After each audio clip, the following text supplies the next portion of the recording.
कैसे हो मेरे क्लास 12th के योद्धा हूँ, बायोलॉजी के बच्चों। बायोलॉजी हमने ले ली है ना। अब हम बायोलॉजिकल रिलेशनशिप पे आ चुके हैं। हमारे बायोलॉजिकल रिलेशनशिप क्या है? देखो, रिलेशनशिप का नाम सुनते ही कितने बच्चे के कान खड़े हो गए। अरे बेटा, ये वो वाला रिलेशनशिप नहीं है, ये हम बात करते हैं बायोलॉजिकल रिलेशनशिप की, है ना। अब सुनो मेरी बात, हमने सेकेंड चैप्टर पढ़ लिया, स्टार्ट कर दिया है, मतलब, है ना, ह्यूमन रिप्रोडक्शन। और जब भी हम ह्यूमन रिप्रोडक्शन की बात करते हैं तो हम मेल और फीमेल दो टाइप के जेंडर की बात करते हैं, ठीक है। बिना दो अपोजिट जेंडर के बिना रिप्रोडक्शन पॉसिबल नहीं है, क्योंकि हमें मेल से चाहिए स्पर्म और फीमेल से चाहिए ओवम, जो इनके मेल गैमेट होते हैं। और यस और नो? अब सुनो मेरी बात, मैं बात करता हूं मेल रिप्रोडक्टिव सिस्टम की। ये जो मेल रिप्रोडक्टिव सिस्टम होता है बच्चों, इसके अंदर प्राइमरी सेक्स ऑर्गन होता है बेटा, क्या? टेस्टिस। क्या होता है? ये जो आप देख रहे हो अंडाकार में गोला गोला सा, यही है टेस्टिस। ये गिनती में 2 पाए जाते हैं। कितने पाए जाते हैं? 2, है ना। और आप ये जो देख रहे हो बेटा, इसको बोलते हैं पेनिस। ये है बेटा सेकेंडरी सेक्स ऑर्गन, है ना। प्राइमरी ये वाला होता है, क्योंकि यहीं पे क्या होता है, स्पर्म का फॉर्मेशन होता है ना।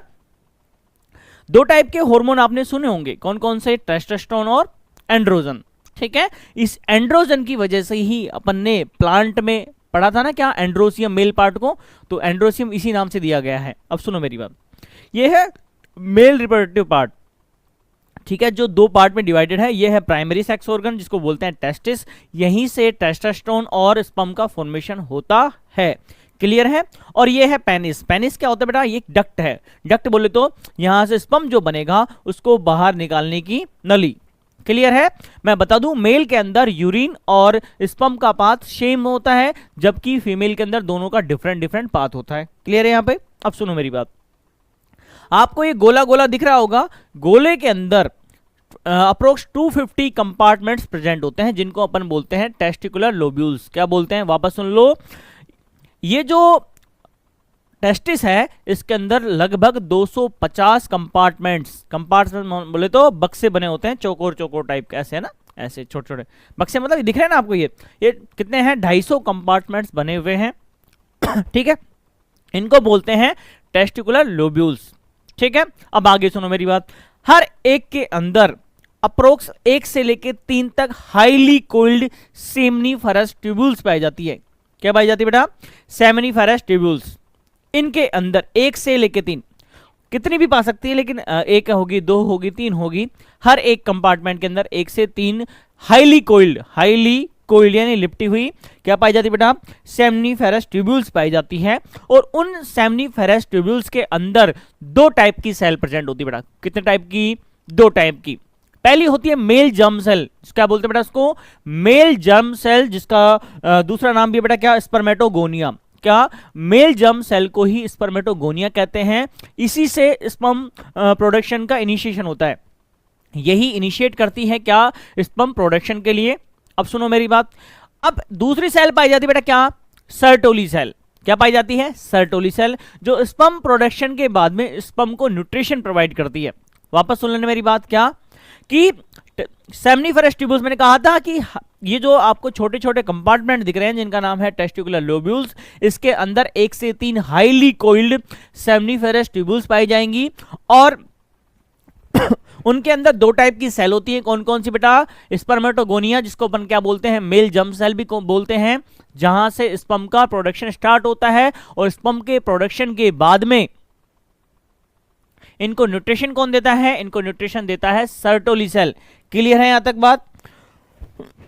तो सर्टोली सेल ही स्पर्म को न्यूट्रिशन देती है। अब देखो मेरी बात, यहां पे स्पर्म बनेगा। यहां से बनने के बाद कहां जाता है बेटा? ये आपको छोटा सा यहां पे दिख रहा है पिंक सा, ये जाल सा, इसको बोलते हैं रेटिटेस्टिस। क्या बोलते हैं बेटा इसको? रेटिटेस्टिस। और सुनो मेरी बात, रेटिटेस्टिस बोलते तो हैं, इसके जस्ट आपको ऊपर दिख रहा होगा वास एफरेंसिया, है ना। ये जो बॉक्स दिख रहा है आपको बेटा, इसको बोलते हैं क्या? एपिडिडाइमस। क्या बोलते हैं इसको? एपिडिडाइमस।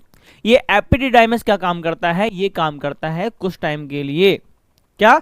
जैसे ही स्पर्म बनेगा, बनने के बाद में स्पर्म कहीं स्टोर तो होगा, तो स्टोर कहां पे होता है? एपिडिडाइमस के अंदर स्टोर होता है। और स्टोर होने के बाद में बेटा वो जाएगा सेमिनल वेसिकल्स होते हुए बेटा वापस बाहर निकल जाएगा और उसमें क्या मिल जाएगा, सेमिनल, क्या नाम है, सेमिनल वेसिकल से उसमें सीमेन ऐड होता है। क्या ऐड होता है? सीमेन, है ना। मतलब स्पर्म के पास में थोड़ा प्लाज्मा भी होता है, थोड़ा लिक्विड भी होता है, वो मिलता है बेटा सेमिनल वेसिकल से, बल्बोरेथ्रल ग्लैंड से, बहुत सारे, क्योंकि ग्लैंड का काम क्या होता है बेटा? केमिकल्स देना, क्योंकि बिना केमिकल के स्पर्म पहुंच ही नहीं पाएगा। और यस और नो भाई, स्पर्म है, उसके टेल से वो कितना ही ऐसे फरकच्चे मारे आगे जा ही नहीं पाएगा। लेकिन जैसे उसके पास लिक्विड होगा, है ना, लिक्विड में वो कितने टेल को ऐसे कर ले, वो आगे पहुंच जाएगा। और हमें पता है स्पर्म की जो टेल होती है उसके मूवमेंट के लिए क्या है? एप्लीकेबल है ना। बिना स्पर्म जो है बिना अपनी टेल के मूव नहीं कर पाता है। जैसे ही वो स्पर्म ओवम के अंदर पहुंचता है, ओवम के एंट्री गेट पे ही अपनी टेल को रिमूव कर देता है ना। क्योंकि हमें पता है हमारा नेचर ऐसा ही है कि जिसने हमें आगे बढ़ा के यहाँ तक पहुंचाया है, यहाँ पहुंचते ही हम सबसे पहले पहुंचाने वाले को हमारी जिंदगी से हटाते हैं। ठीक वैसे ही, क्योंकि हम बाई बर्थ ऐसे ही हैं। कैसे बेटा? बाई बर्थ हम ऐसे ही हैं, स्वार्थी टाइप के। यस और नो? हमारी इनिशियल फेज क्या थी? स्पर्म थी, स्पर्म से हम बने हैं, तो स्पर्म भी बेटा कैसा है? स्वार्थी है।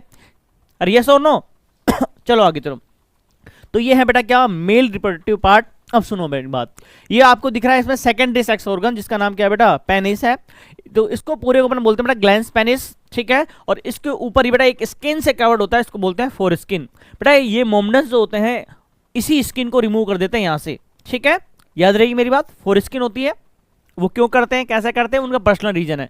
मैं आपको बता चुका हूं कि क्या रिमूव करते हैं, ठीक है। अब सुनो मेरी बात। उसके बाद में आपको दिख रहा होगा बेटा क्या? वास इफ्रेंसिया, यहां से होते हुए वास डिफरेंस से होते हुए ये स्पर्म बाहर आ जाते हैं, ठीक है। आपने एक डिजीज और पढ़ी होगी बेटा, क्या? डिजीज मतलब क्या? एक डिजीज नहीं पढ़ी आपने, एक पढ़ी होगी क्या बोलते हैं उसको, एक प्रोसेस पढ़ी होगी जिसके थ्रू हम क्या करते हैं, प्रेगनेंसी ना हो उसकी वजह से एक ऑपरेशन करा लेते हैं, है ना। जिसकी वजह से क्या होगा कि प्रेगनेंसी कंसीव नहीं कर पाए। मेल के अंदर क्या होगा? देखो हम क्या करते हैं, ये जो वास्ट डिफरेंस है ना, ये जो है इसी को कट करके क्या कर लेते हैं, इसको ऑपरेट कर देते हैं। ऑपरेट करने के बाद क्या देखेंगे, क्या देखेंगे बेटा? कि स्पर्म जो है बाहर नहीं पहुंच पा रहा है, प्रोडक्शन तो हो रहा है बट बाहर नहीं पहुंच पा रहा है। तो इसी को क्या बोलते हैं बेटा? वैसेक्टोमी। क्या बोलते हैं इसको? वैसेक्टोमी। ओके, क्लियर है यहां तक मेरी बात?